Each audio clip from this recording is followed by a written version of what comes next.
All right, how you doing today? We got a free advanced mastering course here for you.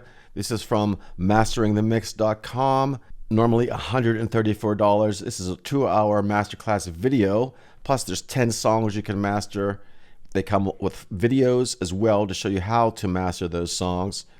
And there's 4 different levels of difficulty from beginners to expert of those same songs. And then there's 40 diverse songs to master after that.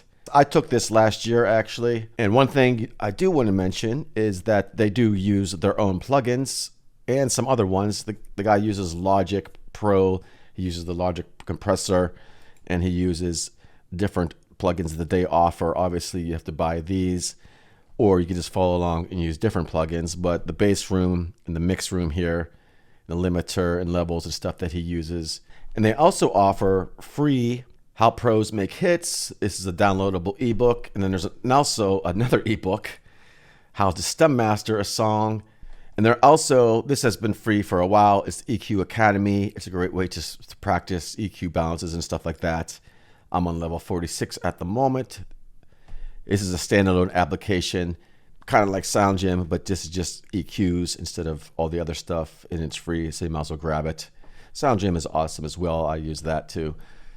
And they have 4 new plugins coming out in 2026, including Stereo Room, Reference 3, and I guess 2 other ones that we don't know about yet. So a lot of good stuff here, guys. So they do have a bundle sale going on for all the plugins that they use or make. You could test out, download the free mastering course, 15-day free trial of the plugins. If you choose to buy them, then you got a pretty good deal because you get all that stuff. Again, it's a really cool course. I did it last year. Yeah, so anyways, let me know what you think. That is all for now. I will talk to you soon.